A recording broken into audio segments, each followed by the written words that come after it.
अस्सलाम वालेकुम। I am Satyan Ali, lecturer in higher education department. Pakistan affairs की लेक्चर सीरीज में आज का हमारा लेक्चर होगा द कॉन्स्टिट्यूशन ऑफ पाकिस्तान, जिसमें हम स्पेसिफिकली फोकस करेंगे 1973 के कॉन्स्टिट्यूशन को, इसमें होने वाली मोस्ट इम्पॉर्टेंट अमेंडमेंट्स को, और साथ साथ हम डिस्कस करेंगे कि इससे पहले कौन सी कॉन्स्टिट्यूशन थी, कब आई और कब उनको अबॉलिश किया गया। इस वीडियो को एंड तक देखिएगा ताकि आपको इस बारे में सारी इंफॉर्मेशन मिल सके। इसके साथ साथ आपको बताता चलूं कि एमके प्रिपरेशन के प्लेटफॉर्म से वन पेपर की तैयारी के लिए नए सेशन का आगाज कर दिया गया है। नए सेशन को ज्वाइन करने के लिए आप डिस्क्रिप्शन में दिए गए नंबर पर राब्ता कर सकते हैं। तो आगाज करते हैं कॉन्स्टिट्यूशन के टॉपिक को। आईन पाकिस्तान। तो पाकिस्तान का आइन जो इस वक्त एम्पावर में है, इन्फोर्समेंट में है, ये 1973 में ये आइन मंजूर हुआ था। तो नेशनल असेंबली ने 10 अप्रैल 1973 को इस आइन को अडॉप्ट किया और 14 अगस्त 1973 को इस आइन को ऑफिशियली अनाउंस कर दिया गया। ये आइन बना था जुल्फकार अली भुट्टो की जेर क़यादत। तो ये पाकिस्तान की तारीख में एक अहम तरीन संग मील है। इस आइन के की फीचर्स क्या हैं? इस आइन के 12 हिस्से हैं और 280 इसके आर्टिकल्स हैं। ये आइन तब तक बदला नहीं जा सकता जब तक सेनेट और नेशनल असेंबली दोनों जगहों से अमेंडमेंट के हक में 2/3 मेजोरिटी ना आ जाए। अदरवाइज ये आइन रिजिड है और इसमें जल्द कोई तब्दीली लाना मुमकिन नहीं है। दूसरी इंपॉर्टेंट बात, इस आइन के तहत पाकिस्तान का नाम Islamic Republic of Pakistan declare किया गया। पाकिस्तान को इस्लामिक रिपब्लिक माना गया और इस्लाम को स्टेट का रिलीजन करार दिया गया। इसके बाद फॉर्म ऑफ गवर्नमेंट। इस आइन के अकॉर्डिंग हमारी गवर्नमेंट की जो इस वक्त फॉर्म है वो पार्लियामेंट्री फॉर्म है। ये बाइकैमरल पार्लियामेंट है, ऐसा पार्लियामेंट जिसमें 2 हाउसेज हैं। अपर हाउस को सेनेट कहते हैं, लोअर हाउस को नेशनल असेंबली कहते हैं।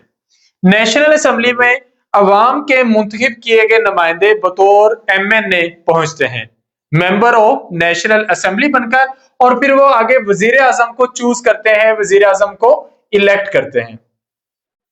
इसके मुकाबले में जो सेनेट है, सेनेट में तमाम सूबों की जो रिप्रेजेंटेशन होती है वो बराबर होती है और ये मिलकर हेड ऑफ स्टेट यानी कि प्रेसिडेंट का इंतखाब करते हैं। फेडरल सिस्टम की बात करें तो पाकिस्तान एक फेडरेशन है। 4 सूबे हैं इसमें, पंजाब, सिंध, KPK और बलूचिस्तान, और 7 कुछ एडमिनिस्ट्रेटिव एरियाज हैं, टेरिटरीज हैं, जिनमें एक तो ICT है, इस्लामाबाद कैपिटल टेरिटरी, और फाटा पहले था लेकिन फाटा को मर्ज कर दिया गया है KPK में। कौन सी अमेंडमेंट थी जिसके तहत मर्ज किया गया? यह 25th अमेंडमेंट थी। तो ये बात आप लोग याद रखेंगे कि फाटा को किस अमेंडमेंट के तहत KPK में मर्ज किया गया।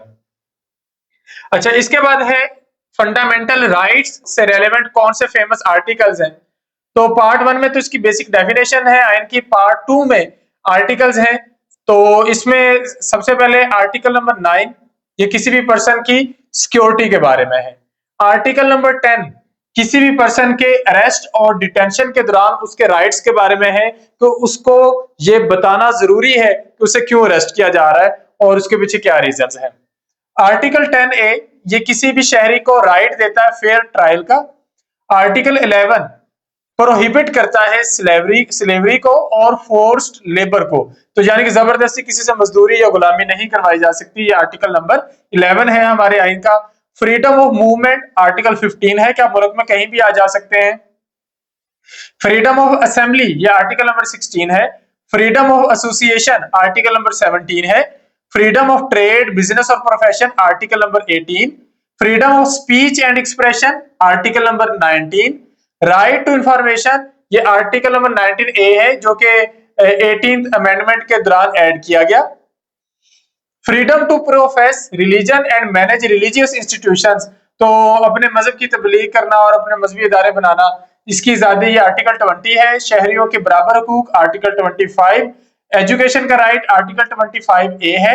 Protection of property rights article 24 और safeguards against discrimination in services, services में कोई डिस्क्रिमिनेशन नहीं होनी चाहिए, इसके लिए आर्टिकल नंबर 27 है। इसके बाद है प्रिंसिपल्स ऑफ पॉलिसी। ये हमारे कॉन्स्टिट्यूशन का कौन सा पार्ट है? कहते हैं ये गाइडलाइंस हैं for the state to follow in making laws and policies. जब भी स्टेट ने पॉलिसीज बनानी है, लॉ बनाने हैं, तो उसके कुछ प्रिंसिपल हैं ताकि वो जो पॉलिसी बने वो सोशल वेलफेयर के लिए हो, वो इकोनॉमिक जस्टिस के लिए हो, वो इस्लामिक प्रिंसिपल्स के अकॉर्डिंग हो। तो ये जो चीजें होती हैं they are not directly enforceable by courts. Court आप पे कोई भी चीज इन्फोर्स नहीं कर सकती। इंडिपेंडेंट जुडिशरी, अदालतें आजाद हैं, तो सुप्रीम कोर्ट सबसे बड़ी अदालत है। इट इज एपिक्स कोर्ट, सबसे टॉप पर यह कोर्ट है। इसके मतहत हाई कोर्ट्स हैं चारों सूबों में। Separation of powers, powers separate हैं, पार्लियामेंट की पावर्स अलग है, एग्जीक्यूटिव की पावर अलग है, जुडिशियल ब्रांचेस की पावर अलग है। इस्लामिक प्रोविजंस, इस आयन में जो इस्लामी दफात हैं या इस्लामी पॉइंट है वो क्या है कि नाम इस्लामिक है, Islamic Republic of Pakistan. Islam state religion है। करारदाद मुकासद जिसके मुताबिक इक़्तिदार आला का मालिक अल्लाह ताला है। तो तमाम जो मामलात हैं वो उन्हीं हदूद के अंदर रहकर होने, तो ये भी इस आयन का हिस्सा है। कन्फर्मिटी विद इस्लाम, आर्टिकल 227 के मुताबिक जितने भी लॉ बनेंगे वो इस्लाम के मुताबिक, कुरान और सुन्नह के मुताबिक होंगे। Council of Islamic ideology, article number 228 से लेकर 231 तक पार्लियामेंट और प्रोविजनल असेंबलीज जो है ये जितने भी लॉज बनाएंगी वो इस्लाम के मुताबिक होंगे। प्रेसिडेंट और प्राइम मिनिस्टर का मुस्लिम होना जरूरी है और इस्लाम को प्रमोट करना इस आयन का बेसिक पार्ट है। मुस्लिम की डेफिनेशन ये इस आयन में शामिल है। सेकंड अमेंडमेंट के तहत जो कादियानी थे, जो अहमदीज हैं, उनको नॉन मुस्लिम डिक्लेयर किया गया। जो मशहूर तरीन अमेंडमेंट्स हैं इस आयन में, टोटल 26 अमेंडमेंट्स हो चुकी है। ये एक इंपॉर्टेंट क्वेश्चन हो सकता है कि जो 1973 का आयन है उसमें कितनी अमेंडमेंट्स हुई हैं, तो 26 अमेंडमेंट्स हुई हैं। 8वीं अमेंडमेंट 1985 में हुई जिसके मुताबिक जनरल जियाउल हक ने सारी पावर्स जो है इवन असेंबली को डिसॉल्व करने की पावर भी प्रेसिडेंट को दे दी। लेकिन जब नवाज शरीफ वजीर आजम बने तो उन्होंने 13वीं तरमीम के जरिए 1997 में वो पावर्स वापस ले ली। फिर परवेज मुशर्रफ सदर बने तो उन्होंने अगेन पावर्स जो है वो प्रेसिडेंट को दे दी 17वीं तरमीम के जरिए। लेकिन उसके बाद 2010 में यानी कि जरदारी साहब जब सदर पाकिस्तान थे तो उनके दौर में 18वीं तरमीम हुई जिसमें तमाम पार्टीज इस बात पर मुतफिक थी कि जो सदर है इसके पास डिसॉल्व करने की पावर नहीं होनी चाहिए, जो पावर्स हैं वो वापस पार्लियामेंट में लाई जाए। इसी अमेंडमेंट के तहत जिसे हम 18वीं तरमीम कहते हैं, NWFP का नाम बदल के KPK रख दिया गया और पावर जो है वो सूबों को दे दी गई। और इसमें क्या, right to education article number 25A और right to information article number 19A ये शामिल किया गया। 21वीं और 23वीं तरमीम के तहत जो टेररिस्ट थे उनके मामलात को मिलिट्री कोर्ट्स देखेंगी, ये बात डिसाइड हुई। तो ये APS पेशावर अटैक के बाद ये मामलात हुए। 25वीं तरमीम के जरिए फाटा को KPK में जम कर दिया गया और 26वीं तरमीम अभी सबसे लेटेस्ट तरमीम है और ये जुडिशरी से रेलेवेंट है जिसके मुताबिक जो टेन्योर है चीफ जस्टिस का उसमें तरमीम की गई और जो ब्रांचेस थी अदालतों की उनकी कंपोजिशन में चेंजेस की गई। तो इस तरह ये 1973 का आयन है। इसके बाद हम देखते हैं timeline of constitution of Pakistan. Pakistan में जो आयन आते रहे उनका टाइमलाइन क्या है, सबसे पहले कौन सा आया, फिर उसके बाद। तो पहले इन टर्म पीरियड है जिसमें कोई आयन नहीं था, तो 1947 से लेकर 1956 तक government of India act 1935 Pakistan में भी यही इन टर्म कॉन्स्टिट्यूशन के तौर पर नाफिज रहा। ये पूरे 9 साल का जमाना है पाकिस्तान बनने के बाद। उसके बाद 12 मार्च 1949 में एक दरमियान में एक काम हुआ था कि ऑब्जेक्टिव रेजोल्यूशन हुई, ये फर्स्ट कॉन्स्टिट्यूएंट असेंबली ने पास की थी। इसमें जो इस्लाम के बेसिक प्रिंसिपल्स हैं उनके अकॉर्डिंग रियासत को चलाने पर बात हुई थी, टॉलरेंस, सोशल जस्टिस, इक्वालिटी की बात हुई थी। फिर 1947 से 54 का जो जमाना है, पहली कॉन्स्टिट्यूएंट असेंबली वो स्ट्रगल करती रही, कोई आयन नहीं बना सकी। तो 24 अक्टूबर 1954 को गवर्नर जनरल गुलाम मोहम्मद ने डिसॉल्व कर दिया पहली कॉन्स्टिट्यूएंट असेंबली को। जुलाई 1955 में सेकंड कॉन्स्टिट्यूएंट असेंबली बनी, दूसरी आयन साज असेंबली बनाई गई। तो इन्होंने अपना पहला आयन दिया 23 मार्च 1956 को। तो 9 साल बाद पाकिस्तान बनने के 9 साल के बाद पहला इंडिजिनस कॉन्स्टिट्यूशन अडॉप्ट किया गया। इंडिजिनस मतलब जो खुद बनाया गया था। इसके मुताबिक पाकिस्तान को इस्लामिक रिपब्लिक ऑफ पाकिस्तान कहा गया। की फीचर्स ये थे कि पाकिस्तान जो है ये पार्लियामेंट्री फॉर्म और गवर्नमेंट है, प्रेसिडेंट हेड ऑफ स्टेट है, लेकिन एग्जीक्यूटिव पावर जो है, फंक्शनल पावर जो है वो प्राइम मिनिस्टर के पास होंगी जो कि नेशनल असेंबली को जवाबदेह होगा। ये पहला जो फेडरेशन सिस्टम था ये यूनिकैमरल था, ये पार्लियामेंट्री सिस्टम। इसके मुताबिक सिंगल हाउस था, नेशनल असेंबली, सेनेट नहीं था। तो पावर जो थी वो डिवाइड की गई सेंटर और प्रोविंसेस के दरमियान। सिंगल हाउस नेशनल असेंबली जो था, इसमें सारी जो पार्टीज थी उनकी रिप्रेजेंटेशन थी। ईस्ट और वेस्ट पाकिस्तान की रिप्रेजेंटेशन बराबर हो, इसका ख्याल रखा गया था। इस आइन के मुताबिक फंडामेंटल राइट्स पर बात हुई, इंडिपेंडेंट जुडिशरी पर बात हुई कि जुडिशरी पर कोई असरअंदाज नहीं होगा, इस्लामिक प्रोविजन शामिल की गई और उर्दू और बंगाली को कौमी जबान डिक्लेयर किया गया। ये 1956 का आइन है।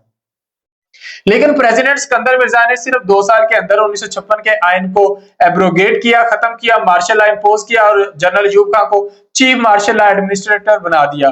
तो इस तरह एक डायरेक्ट मिलिट्री इंटरवेंशन हुई पाकिस्तान की कॉन्स्टिट्यूशनल हिस्ट्री में। 27 अक्टूबर 1958 को जनरल अयूब खान ने डिपोज कर दिया सिकंदर मिर्जा को और प्रेसिडेंट भी बन गए। फिर उसके बाद सेकंड कॉन्स्टिट्यूशन आई 1962 में, 8 जून 1962 में। तो पहला आइन मनसूख होने के 4 साल बाद, या फिर कह सकते हैं पहला आइन बनने के 6 साल बाद, martial law field marshal Ayub Khan ने सेकंड कॉन्स्टिट्यूशन दी।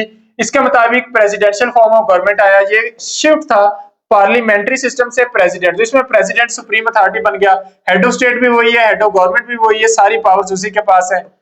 इसके मुताबिक भी यूनिकैमरल लेजिस्लेचर था, जो सारी पावर्स थी वो नेशनल असेंबली के पास थी, लेकिन लिमिटेड पावर्स थी।